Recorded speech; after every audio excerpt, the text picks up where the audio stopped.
নমস্কাৰ, মই ৰঞ্জন চৌধুৰী।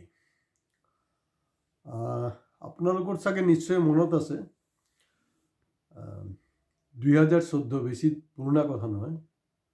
তো যি নহওক, মই যোনটো কথা ক'বলৈ ওলাইছোঁ এইটো মানে আপোনালোকে পাহৰিব নালাগে, বিশেষকৈ অসমবাসীটো পাহৰিবই নালাগে। আৰু দল সংগঠনটো কেনেকৈ পাহৰিব নাজানো। আৰু যিটো সময়ত আমি ভিডিঅ'টো কৰি আছোঁ যিটো বিষয়ত, এই মুহূৰ্তত আমি জনামতে অসমত প্ৰাইম টাইম চলি থকা টপ টিভি চেনেল ক'তো এই কথা বতৰাবিলাক লৈ টক শ্ব' কৰা হাও গোটাব পৰা নাই। সেইটো কাৰণে আমি বাধ্য হৈ এই বিষয়টো আপোনালোকৰ দৃষ্টিৰ আকৰ্ষণ কৰিব বিচাৰিছোঁ। ইতিমধ্যে যদিও পেপাৰে চেপাৰে আহিছে, কিন্তু মূল কথালৈ টাচ হোৱা নাই, সেইকাৰণে ক'ব লগা হৈছে। আৰু এইটো মোৰ ভিউৱাৰ্ছ ছাবস্ক্ৰাইবাৰবিলাকৰ ছাইডৰ পৰাও ৰিকুৱেষ্ট আহিছে, আৰু আমি সেইবিলাক নিশ্চয় গুৰুত্ব দিম। এতিয়া মূল কথা হ'ল 2014 পৰিৱৰ্তনটো বৰিং ছাবজেক্ট হৈ গ'ল। পৰিৱৰ্তনলৈ আৰু নকওঁ বাৰু। নিশ্চয় আপোনালোকৰ মনত আছে 16 মে, সেইটোও পাহৰিছে। 16 মেত কথাটো এনেকুৱা আছিলে, 2014 16 মেৰ পিছত বাংলাদেশীয়ে টালি টোপোলালৈ পলাই যাব লাগিব, পলায়ন কৰিব লাগিব। আৰু সেই সমাৱেশৰ ধ্বনি গোটেই অসম গুঞ্জৰিত হৈছিলে। এনেকৈ হাত চাপৰিছে আৰু ক'বলৈ নাই, মানে পগলা হৈ গ'ল মানুহ। কিন্তু সংগঠনৰ যিবিলাক নেতা তেওঁলোকে জানিছিলে কিন্তু যে এইবিলাক এনেই আৰু, কিন্তু যি নহওক এইটো চান্সত ডেন্স একেবাৰে পূৰা মানে যি পাৰে যিমান পাৰে ভোট দিছে আৰু মানে একদম। কোনোবাই যদি ভোট দিবলৈ যাবলৈ খোজা নাই, বল বল বল বোলে। শৰাইঘাটৰ হেডক্ৰন, শৰাইঘাটৰ যে এতিয়ালৈকে প্ৰায় কেইবাবাৰ হেডক্ৰন মানে এবাৰেই আছিল, তো এতিয়ালৈকে 14ৰ পৰা এতিয়ালৈকে প্ৰায় 11 বাৰ হ'লেই দেখোন। 11টা বছৰত 16 মেৰ পিছত যাবগৈ লাগিব। এই কথা বতৰাবিলাক মই আগতেও কৈছোঁ। সেইটো আছিলে কি, মোদী গেৰেণ্টি। এতিয়া মোদী গেৰেণ্টি বুলি যোৱা 23-24 আমি খুব পেপাৰত ফুল পেজ এড পাই আছিলোঁ, কিন্তু মোদী গেৰেণ্টি কিন্তু 2014তে তেওঁ কৰিছিলে, আৰু সেইটো এড নাছিলে। তো আমি এতিয়া দেখা পাইছোঁ যে মোদী গেৰেণ্টিতকৈও আৰু ডেঞ্জাৰ গেৰেণ্টি হ'ল ট্ৰাম্প গেৰেণ্টি। আৰু তেওঁ নিৰ্বাচনৰ বৈতৰণি পাৰ হোৱাৰ কাৰণে, পোলাৰাইজেশ্যন কৰাৰ কাৰণে বাংলাদেশী টালি টোপোলালৈ ইয়াৰ পৰা পলায়ন কৰিব লাগিব। অথচ অসমবাসীয়ে পাহৰিছে তেখেত শিলচৰত গৈ কি কৈছিলে। এইবিলাক অলপ মনত পেলাবলৈ চেষ্টা কৰক। ইমান বেছি দীঘলীয়া মই কৰিব খোজা নাই। ট্ৰাম্পো 2024 বেছি ডিফাৰেঞ্চ নহয় দেই, 2014 আৰু 2024। 2014ত যোনটো মোদীয়ে শ্লোগান দিছিলে, ছেইম শ্লোগান ট্ৰাম্পে দিলে। মানে অবৈধ আমেৰিকান অনুপ্ৰৱেশকাৰী যিবিলাক আহিছে ইয়াত, অবৈধ মানে বিভিন্ন দেশৰ পৰা। আৰু জানেনে তেওঁলোকৰ সম্পৰ্কে কি ধৰণৰ মন্তব্য পৰা, মানে ইমান তৰল মন্তব্য। মানে আমাৰ ভাৰতবৰ্ষত বজৰং দল নাই জানো, তেনেকৈ ট্ৰাম্পৰো কিন্তু এটা দল আছে দেই। এইটো বিচাৰি লওক, পাই যাব দলটোৰ কি নাম। তেওঁলোকে এই ধৰণৰ ইয়াত যেনেকৈ বজৰং দল মানে পূৰা পলিউটেড কৰি থাকে ছ'চাইটিখনক, আমাৰ দেশখনক মানে কৰিছে, তাতো কিন্তু ট্ৰাম্পৰ এটা বাহিনী আছে, তাতকৈ আৰু ডেঞ্জাৰাছ। তো ট্ৰাম্পে একেই কথা কৈছিলে, যিবিলাক অবৈধ বিদেশী তেওঁলোকক ইয়াৰ পৰা বিতৰণ কৰা হ'ব। আৰু ঠিক তেওঁৰ যোনটো গেৰেণ্টি, তেওঁৰ যোনটো কমিটমেণ্ট, তেওঁ কিন্তু অলৰেডি ষ্টাৰ্ট কৰি দিলে। আৰু যোনদিনাখন শপত লৈ আছে, আৰু শপত লৈতো বহুত কথাই আছে, এইটো বাৰু আমি বেলেগ এটা এপিছড কৰিম। কিন্তু শপত লোৱাৰ সময়তো আমি দেখিছোঁ যে কেনেকৈ মোদীক তাত নিমন্ত্ৰণ কৰাৰ এটা বন্দোবস্তৰ কাৰণে লাজ চৰম নাই জয়শংকৰ ডাঙৰীয়া, আমাৰ বিদেশ মন্ত্ৰী, তাত গৈ চাপলুচি কৰিলে। তেওঁ আজিলৈকে আমি দাবী কৰিছোঁ তেওঁ এটা শ্বেতপত্ৰ জাৰি কৰকচোন বাৰু, যে তাত তেখেতে কি কি এগ্ৰিমেণ্ট কৰিলে, কাক লগ কৰিলে, আউটকাম কি, ইয়াৰ কোনো প্ৰয়োজন আছিলে নেকি। তেওঁ শ্বেতপত্ৰ এতিয়া দিব পৰা নাই আৰু দিব নোৱাৰিব। তো যি নহওক, এইবিলাক খুব মস্কাবাজি হ'ল, কিন্তু শেষলৈকে মোদীক নামাতিলে। আৰু নীলাজৰ নিচিনা, মইতো বিদেশ মন্ত্ৰী হোৱা হ'লে ভাৰতবৰ্ষত মই কেতিয়াও নগ'লো হয়। তো যি নহওক গ'ল। সেই তাত তেখেতে কি কৈছিলে ট্ৰাম্পে, যেতিয়া ক'লে যিবিলাক অবৈধ অনুপ্ৰৱেশকাৰী তেওঁলোকক কিন্তু আমি ইয়াৰ পৰা ঘূৰাই পঠিয়াম। আৰু লগে লগে গোটেই মানে মঞ্চ, সেই মঞ্চৰ পৰা মানুহে থিয় হৈ হাত চাপৰি দিলে। কিন্তু সেই জয়শংকৰ ডাঙৰীয়া কিন্তু হাত চাপৰি দিব নোৱাৰিলে। কিন্তু সেই ভাষণ যদি মোদীয়ে ইয়াত দিয়ে তেতিয়া কিন্তু জয়শংকৰে ভাষণ দিব, লাগিলে মোদীৰ ভৰিত গৈ পৰি যাব। তো যি নহওক, যি ঘটনা হ'ল সেইটোক লৈ যিবিলাক ভাৰতীয় ইতিমধ্যে শতাধিক ভাৰতীয় ভাৰতবৰ্ষলৈ ঘূৰি আহিব লগা হ'ল, তেওঁলোকৰ প্ৰতি মোৰ সমবেদনা আছে। মোৰ বেয়া লাগিছে একজন ভাৰতবাসী হিচাপে। কিন্তু কলম্বিয়া আমাতকৈ তেওঁলোকে বিশ্বগুৰু বুলি নিজক কেতিয়াও ক্লেইম কৰা নাই যে, সৰু এটা দেশ। তেওঁলোকৰো তাত তেনেকুৱা হৈছিলে। তেওঁলোক কৈছে যে নাই, আমি আমাৰ প্লেন পঠিয়াম, আমি আপোনাৰ প্লেন ইয়াত কোনো কাম নাই, আমাৰ প্লেন পঠিয়াম, আমি সসন্মানে আনিম। আৰু এই যে বিদেশৰ পৰা যে অনা সেই কাৰবাৰটোত দেখা গৈছে, মানে অবৈধভাৱে যিবিলাক গৈছিলে ন, তাৰে 40%, আমাৰ হাতত তথ্য যোনটো আছে, এই যে গুজৰাট মডেল আছে নহয়, গুজৰাট মডেলৰ 40% মানুহ কিন্তু গুজৰাটৰ পৰা গৈছিলে দেই। আৰু বাকী সৰহভাগ গৈছিলে ডাবল ইঞ্জিনৰ চৰকাৰ য'ত আছে তাৰ পৰাই গৈছিলে। এয়া হ'লগৈ পৰিসংখ্যা এই মুহূৰ্তলৈকে। তাৰমানে তাত অবৈধভাৱে প্ৰায় 7.5 লাখ মানুহ, ভাৰতবৰ্ষৰ মানুহ তাত আছে। আৰু যিবিলাক এজেঞ্চিৰ থ্ৰুদি এই বস্তুবিলাক গৈ আছে, এই গোটেই কথা বতৰাবিলাক কিন্তু চৰকাৰে জানে। জানি শুনিও তেওঁলোকক আজিলৈকে কোনো একশ্যন লোৱাই নাই বা বেআইনী ঘোষণা কৰা নাই। আৰু সেইটো ডাঙৰ ঘাটি হ'লগৈ আপোনাৰ খুদ গুজৰাট, এই গুজৰাট মডেলত। তেখেতে কি কৈছিলে, 16 মে'ৰ পিছত টালিটোপালৈ যাব লাগিব। আৰু তেখেতে কি কৈছিলে যে তাৰ ভিছা নাকি বোলে আমেৰিকান বোলে আমাৰ ইণ্ডিয়াৰ কাৰণে ভিছা ল'ব। মই ইয়াৰ আগতে এপিছডতো কৈছোঁ। এতিয়া কি হ'ল, মানে টেৰৰিষ্টৰ নিচিনা ভাৰতবৰ্ষৰ মানুহ কি টেৰৰিষ্ট হয় নেকি? তেওঁলোক জানেনে তেওঁলোকে কি বুলি কৈছে?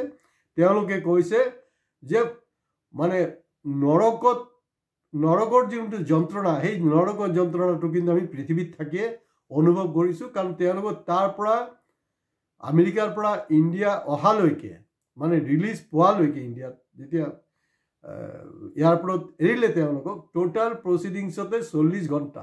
এই 40 ঘণ্টা তেওঁলোক এই পৃথিৱীত থাকি গম পাই গ'ল যে নৰক যন্ত্ৰণা কাক কয়, সেইটো তেওঁলোকে কিন্তু অনুভৱ কৰিলে। মোদী ডাঙৰীয়া ইমান নিৰ্লজ্জ হয়। মই ইয়াৰ আগৰ ভিডিঅ'টো কৈছোঁ যে কুম্ভ মেলাত মানুহ যে এই ধৰণৰ মৃত্যু হ'ল মিছমেনেজমেণ্টৰ কাৰণে, VIP কালচাৰৰ কাৰণে, তাৰ পিছতো মই কৈছিলোঁ যে মোদী ডাঙৰীয়া আপোনাৰ যদি লাজ চৰম থাকে, আপুনি কিন্তু 5 তাৰিখে কুম্ভত এই নৈত গৈ ডুবকি নলগাব। কিন্তু তেওঁতো জানেই তেনেকুৱা নিৰ্লজ্জ মানুহ। তেখেত কি কৰিলে, সেই দিল্লী ইলেকশ্যনত বৈতৰণি পঢ়াৰ কাৰণে এইটো কৰিলে। আৰু ঠিক আছে বাৰু, দিল্লী গুলি মাৰক, আপোনাৰ যে গুজৰাটৰ মানুহখিনিকতো আপুনি এয়াৰপৰ্টত যাব লাগিছিল ন, কেমছো ক'বলৈ, কেমছো বুলি কয়, কেনেকুৱা আছা, সেইটোতো মই যিমানটো গুজৰাটী জানো কেমছো, হয়নে নহয়? তেওঁ আদৰিব লাগিছিলে। কিন্তু এই ক্ষেত্ৰত একেবাৰে নিমাত। আৰু আজি তেওঁলোকে পাৰ্লামেণ্টত সেই বিষয়টোক লৈ, কুম্ভ মেলাৰ কথা বাদেই দিয়ক, এই যে এই ধৰণে আপোনাৰ টেৰৰিষ্টৰ নিচিনা আমাৰ ভাৰতীয়বিলাকক ঘূৰাই পঠালে, তাৰ কাৰণে আলোচনাই হ'ব দিয়া নাই। এডজাৰ্ণ কৰি আছে ছেশ্যন, এডজাৰ্ণ কৰি আছে, যেনে তেনে সেই ছেশ্যনটোক তেওঁলোকে পাৰ কৰি দিব। পাৰ্লামেণ্টত মজিয়াত এইবিলাক আলোচনা নহ'বতো কি আলোচনা হ'ব? আলোচনা কি হ'ব? মই ইয়াৰ আগতে এপিছডত কৈছোঁ যে মোদী ডাঙৰীয়া কৈ থাকে যে গোটেই বিশ্ব নাকি আমাক দেখি আছে, আমাক দেখিছে কিন্তু আপোনাক দেখি হাঁহি আছে।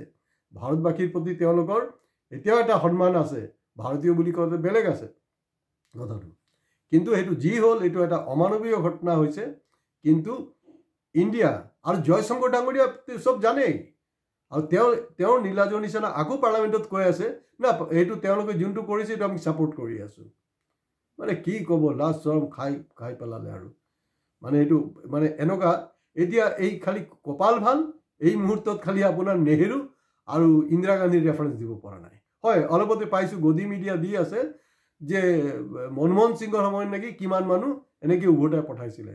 আৰু বিজেপি এনেকুৱা এটা দল, 1 টকা যদি তেলৰ দাম বৃদ্ধি হয়, তেতিয়া আমাৰ প্ৰশান্ত ফুকনৰ পৰা আৰম্ভ কৰি বিজেপি নেতা, পালি নেতাবিলাকে, এই মিডিয়াই কি ধৰণৰ উৎপাত কৰিছিলে মনত আছেনে? আৰু এনেকুৱাকৈ জিগল বান্ধি টেৰৰিষ্টৰ নিচিনা, সেইটো মনমোহন সিঙৰ জমানাত অহা হ'লে তেওঁলোকে পাৰ্লামেণ্ট ফালি দিলে হয়, গোটেই ভাৰতবৰ্ষত মানে প্ৰতিবাদৰ ঢৌ উঠালে হয়। ক'ত তেতিয়া দেখোন নাই, তেতিয়াতো একো কোৱা নাই।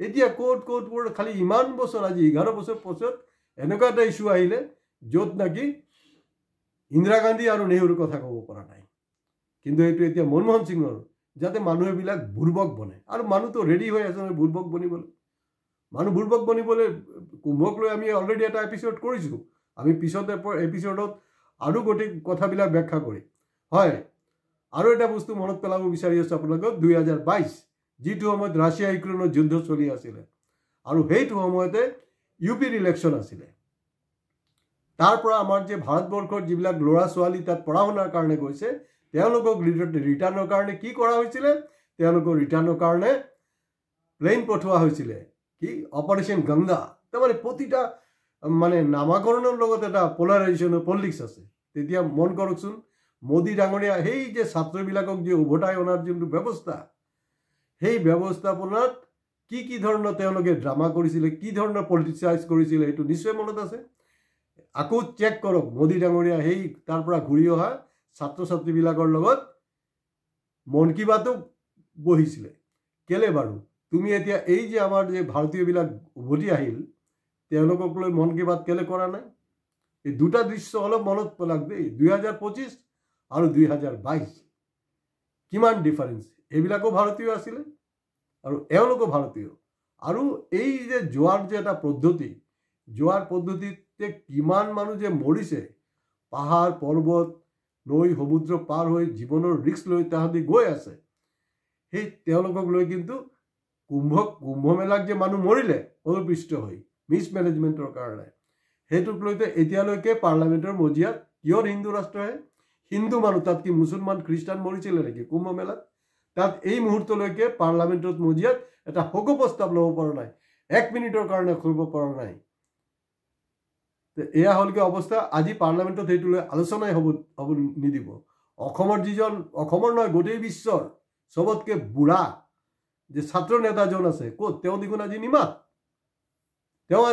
মই ইয়াৰ আগৰ এপিছডতো কৈছোঁ যে আমাৰ যোনটো চিটিজেনশ্বিপ এমেণ্ডমেণ্ট কৰা হৈছে তাত কিন্তু ধৰ্মৰ এটা বিভেদ এটা আছে কিন্তু আমেৰিকা যোনটো কৰিছে হয় এইটো তেওঁলোক কৰিবই পাৰে এইটো তেওঁলোকৰ স্বাভিমান কেলে অবৈধভাৱে থাকিব আমি অসমবাসী বিচাৰিম নেকি যে অবৈধভাৱে আমাৰ অসমত বা ভাৰতবৰ্ষত কোনো থাকক নাই ইয়াত অবৈধভাৱে মানুহ আছে বহাল তবিয়তত চলি আছে চাকৰি কৰি আছে ব্যৱসায় কৰি আছে আৰু আমাৰ সংগঠনবিলাকে গৈ ডনেশ্যন লৈ বাছ ঠাণ্ডা এয়া হ'লগে অৱস্থা এয়া হ'লগে বিশ্বগুৰু এনেকৈ হ'ব নোৱাৰে মই বাৰে প্ৰতি কৈ আছে এইটো বিশ্বগুৰু আৰু তেওঁ পাৰ্লামেণ্টৰ সেইটোবিলাক মই আনিবই খোজা নাই এইবাৰ ৰাহুল গান্ধী ডাঙৰীয়া খুব ভালকৈ প্ৰিপেৰেশ্যন লৈ খুব ভালকৈ মিহিকৈ আমেৰিকান পলিচি AIAৰ ওপৰৰ কথা চাইনাৰ লগত আমাৰ ৰিলেশ্যন গোটেইবিলাকক বঢ়িয়াকৈ ফালিছে আৰু সেই নিৰ্লাজ আমাৰ মোদী ডাঙৰীয়া কি কৰিলে পাৰ্লামেণ্টত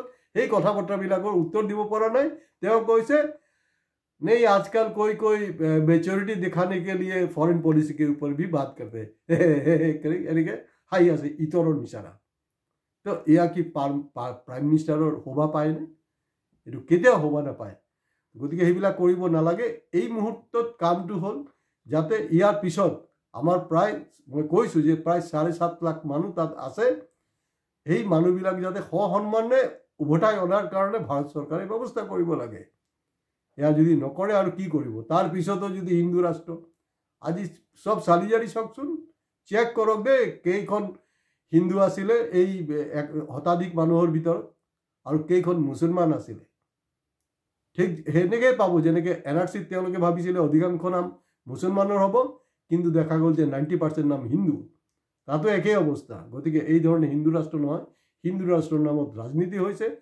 বুৰ্বক বনোৱা হৈছে তো গতিকে অসমৰ টিভি চেনেলবিলাককো মই আহ্বান কৰিছোঁ যে আমিতো বাৰু কৰিলোঁ কিন্তু আপোনালোকে সৎসাহস দেখাওক দেৰি নকৰিব এই বিষয়টোৰ ওপৰত বৃহৎ এটা চৰ্চা হোৱাটো খুব জৰুৰী তো আজি ইয়াতে শেষ কৰিছোঁ নমস্কাৰ কিন্তু আপোনালোকে আমাৰ চেনেল ছাবস্ক্ৰাইব কৰিবলৈ নাপাহৰিব আমাৰ চেনেল ছাবস্ক্ৰাইব এইটো কাৰণে ক'বলৈ কৈ আছোঁ কাৰণ টিভিত যিবিলাক বস্তু নেদেখুৱায় যি ধৰণে কথা ক'ব নোৱাৰে সেইবিলাক আমি কওঁ আমিয়ে কৈ থাকিম গতিকে আমাৰ চেনেল নিশ্চিতভাৱে আপোনালোকে ছাবস্ক্ৰাইব কৰক আনকো ছাবস্ক্ৰাইব কৰিবলৈ কওক আজি ইয়াতে শেষ কৰিছোঁ